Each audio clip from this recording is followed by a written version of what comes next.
आइए विस्तार से अब खबरों का रुख करेंगे। पहले खबर पश्चिम बंगाल से है, जहां रामनवमी के आयोजन को सियासी टकराव इस पर बढ़ता जा रहा है। बीजेपी और हिंदूवादी संगठन भव्य दिव्य रामनवमी बनाने की तैयारी में जुटे हुए हैं। रामनवमी को लेकर ममता बनर्जी सरकार और बीजेपी आमने सामने आ गए हैं। बीजेपी एक तरफ है, ममता सरकार पर रामनवमी को लेकर राज्य सरकार को घेर रही है, और वहीं दूसरी तरफ सत्ताधारी टीएमसी है। रामनवमी की आड़ में दंगे की साजिश के आरोप बीजेपी पर टीएमसी की तरफ से लगाए जा रहे हैं। मुख्यमंत्री ममता बनर्जी ने शांति से रामनवमी मनाने का आह्वान किया है, जिस पर बंगाल में विपक्ष के नेता शुभेंदु अधिकारी ने राम मंदिर बनाने का बंगाल में ऐलान कर दिया है। रामनवमी में ध्वज उठाया जाएगा, हर गाड़ी पर भगवा झंडा लगाकर सड़क पर घूमा जाएगा। ये वो तमाम आह्वान है जो शुभेंदु अधिकारी की तरफ से किए गए हैं। तो हिंदू संगठनों का जुलूस निकालने का प्लान है। पोस्टर के जरिए हिंदू संगठन अपील कर रहे हैं कि हर गाड़ी पर भगवा झंडा लगाइए और जमकर रामनवमी मनाइए।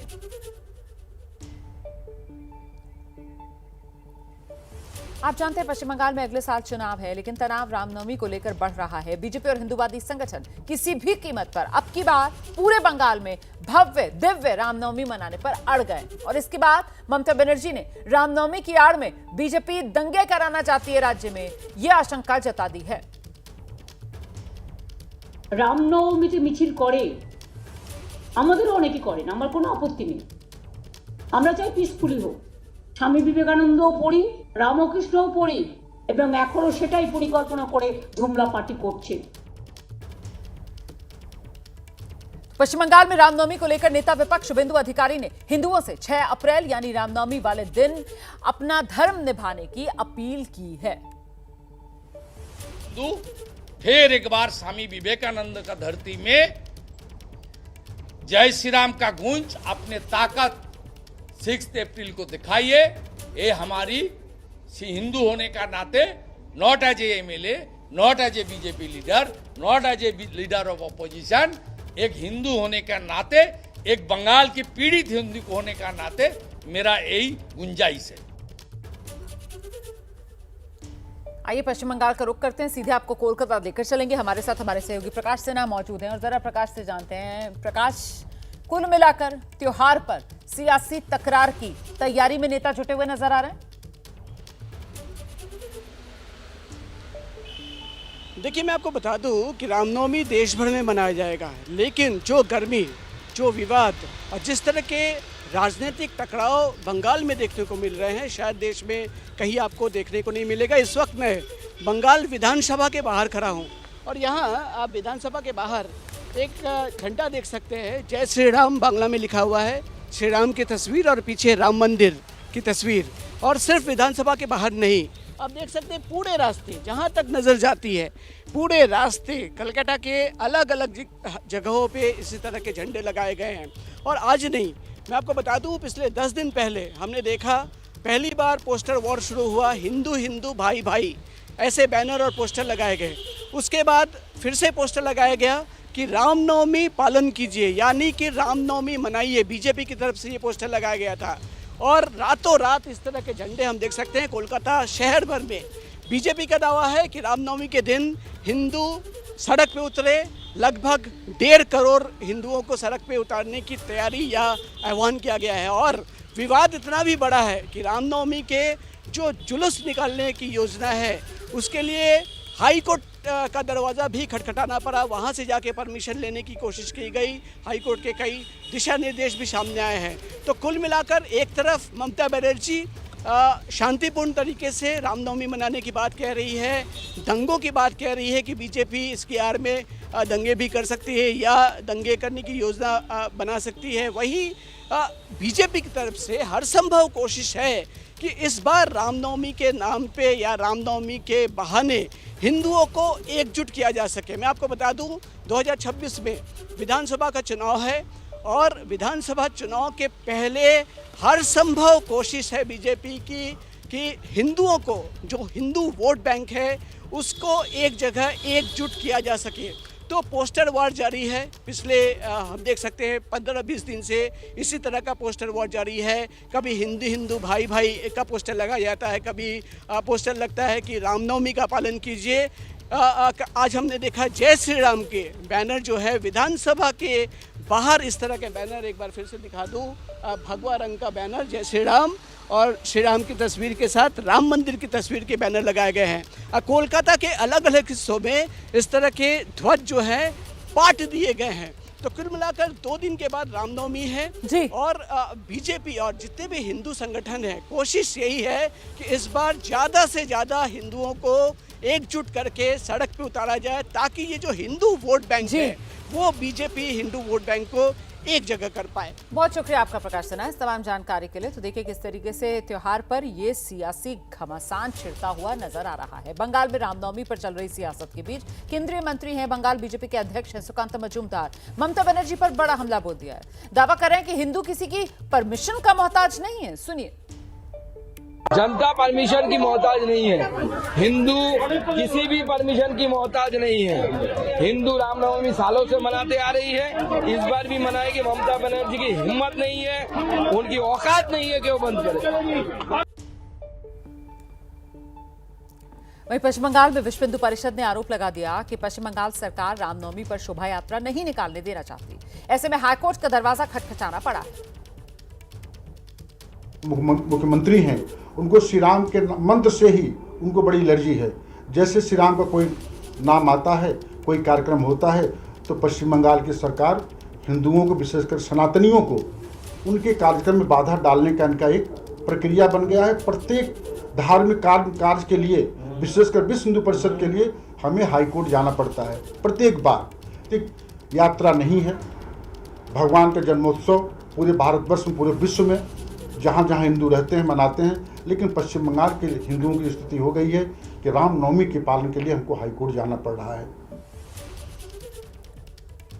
वहीं बंगाल में शिक्षक भर्ती घोटाले का मुद्दा एक बार फिर से तूल पकड़ रहा है। दरअसल बंगाल में शिक्षक भर्ती घोटाले को लेकर सुप्रीम कोर्ट का फैसला आया। सुप्रीम कोर्ट ने पश्चिम बंगाल के स्कूल भर्ती घोटाले से जुड़े कलकत्ता हाईकोर्ट के फैसले को तो बरकरार रखा। पश्चिम बंगाल में एसएससी ने 2016 में 25,000 शिक्षकों और गैर शिक्षकों को नियुक्त किया था, जिसे हाईकोर्ट ने अवैध करार देते हुए कर्मचारियों को बर्खास्त कर दिया। अब सर्वोच्च न्यायालय ने हाईकोर्ट की जांच को सही माना और कहा कि पूरी प्रक्रिया में धोखाधड़ी की गई। साथ ही सुप्रीम कोर्ट ने इसमें सुधार की कोई गुंजाइश न होने की बात भी कही। इस मामले में सुप्रीम कोर्ट में चीफ जस्टिस संजीव खन्ना और जस्टिस संजय कुमार की बेंच ने सुनवाई की।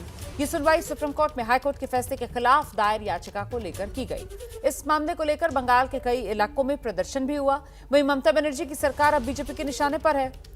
घोटाले का आरोप लगाते हुए बीजेपी ने ममता बनर्जी से इस्तीफे की मांग की है।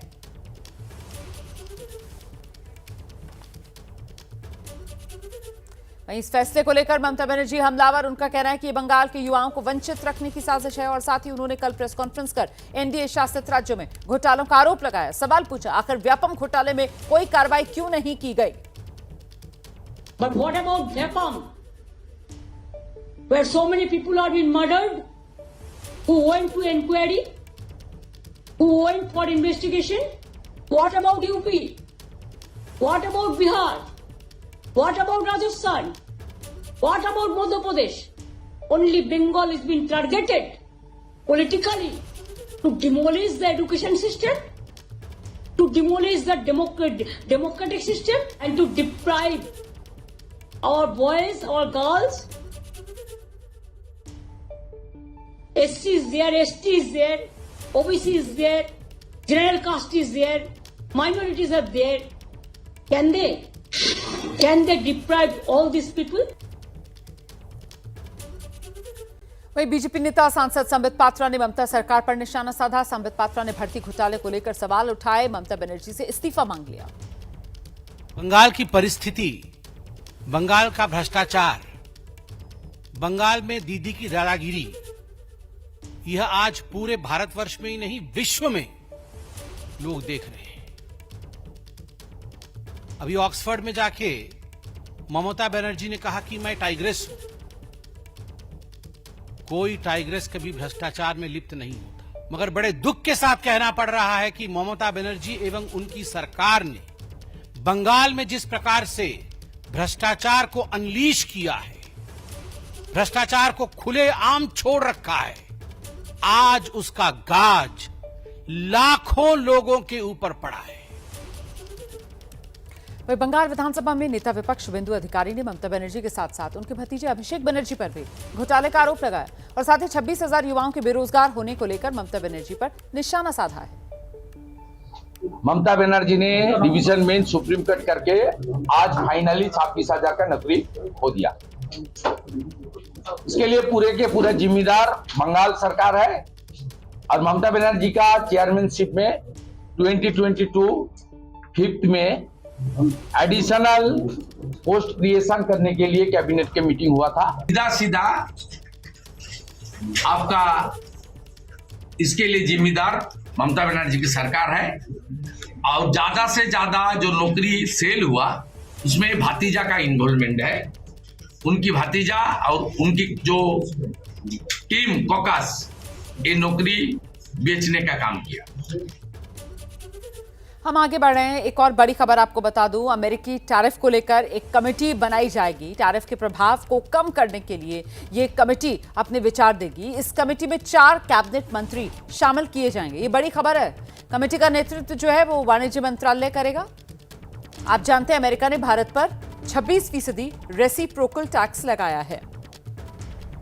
तो यही जो अमेरिका की तरफ से रेसिप्रोकल टैरिफ लगाया गया है भारत पर 26% का, इसी के प्रभाव को कम करने के लिए कमेटी का गठन किया जाएगा, जिसमें 4 कैबिनेट मंत्रियों को शामिल किया जाएगा। नेतृत्व वाणिज्य मंत्रालय करेगा। कॉमर्स मिनिस्ट्री इसका नेतृत्व करेगी। इस मुद्दे को लेकर आज भी विपक्ष के सांसदों ने प्रदर्शन किया। इसको लेकर कल राहुल गांधी की तरफ से सदन में सवाल भी पूछा गया था। हम सीधे आपको लेकर चलेंगे। हमारे साथ हमारी सहयोगी मेघा प्रसाद इस वक्त मौजूद है और जरा जानते हैं मेघा से क्या है तैयारी सरकार की अमेरिका की तरफ से रेसिप्रोकल टैरिफ के सामने के लिए।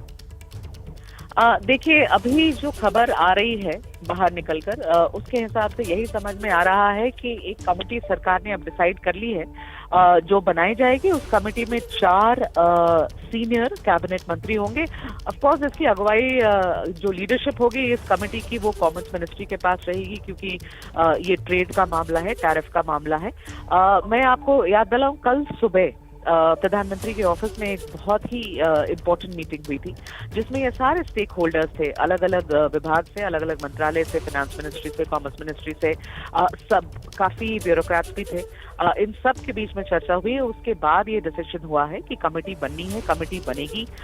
मंत्री सब 4 बड़े मंत्री इसके पार्ट होंगे और अभी जो इस कमेटी का काम होगा वो ये समझना होगा कि हमारे ऊपर, भारत के ऊपर किस तरीके का असर पड़ रहा है। जो decision United states of America ने लिया है, जो डिसीजन प्रेसिडेंट ट्रंप ने लिया है टैरिफ स्लैब करने का इंडिया के ऊपर, उसका असर क्या होगा और असर से सॉल्यूशन, अगर कोई नेगेटिव असर इंडिया के ऊपर हो रहा है तो उसको किस तरीके से रिजॉल्व किया जाए, उसका निकाल क्या होगा, अभी तक जो समझ में आ रहा है। वैसे इसकी रूपरेखा शायद शाम तक, कल तक हमें क्लियर समझ में आए क्या रूपरेखा होगी इस कमेटी की, लेकिन अभी के लिए खबर निकल कर आ रही है। एक तरीके से आप समझिए कि पूरी सिचुएशन को हैंडल करने की कोशिश भारत सरकार की तरफ से, ये कोई रिएक्शन नहीं है लेकिन असेसमेंट की एक पहल है।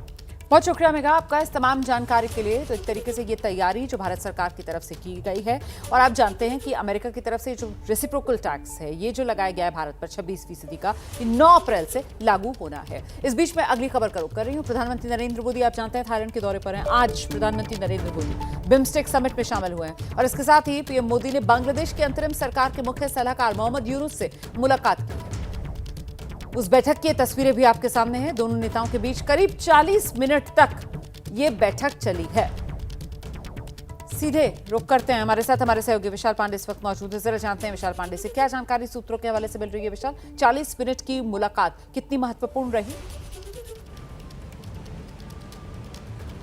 बिल्कुल रोमाना, देखिए काफ़ी महत्वपूर्ण मुलाकात ये कही जा सकती है, क्योंकि पहली बार प्रधानमंत्री नरेंद्र मोदी और मोहम्मद यूनुस के बीच इतनी लंबी मुलाकात हुई है, वो भी तब जब 5 अगस्त 2024 को शेख हसीना का तख्ता पलट हुआ था। उसके बाद से भारत और बांग्लादेश के रिश्तों में कई तरह के उतार चढ़ाव देखने को मिले थे, लेकिन आज बैंकॉक में प्रधानमंत्री नरेंद्र मोदी और मोहम्मद यूनुस के बीच में 40 मिनट लंबी बातचीत हुई है। और इस बातचीत में किन किन क्षेत्रों में चर्चा की गई है, इसके लिए हमें थोड़ा इंतजार करना होगा। थोड़ी देर में विदेश मंत्रालय की तरफ से इसमें आधिकारिक जानकारी दी जाएगी, लेकिन भारत हमेशा से अपने पड़ोसी देश बांग्लादेश की जनता के साथ खड़ा रहा है, उनके तमाम मुद्दों पर अपना पक्ष बताता रहा है और तमाम मुद्दों पर अपनी बातें रखता रहा है। और इसके साथ ही कहा जा सकता है क्योंकि जिस तरह से बांग्लादेश में अल्पसंख्यकों पर अत्याचार हुए थे, जिस तरह से वहां पर उनके साथ कई तरह की क्राइम की घटनाएं सामने आ रही थी, भारत ने तमाम बड़े मंचों से उनकी निंदा भी की थी और बांग्लादेश की कार्यवाहक सरकार से समय समय पर यह मांग की थी कि जो भी दोषी हैं उन पर कार्रवाई की जाए और हिंदुओं की सुरक्षा सुनिश्चित की जाए, अल्पसंख्यकों की जो सुरक्षा है उसको सुनिश्चित किया जाए।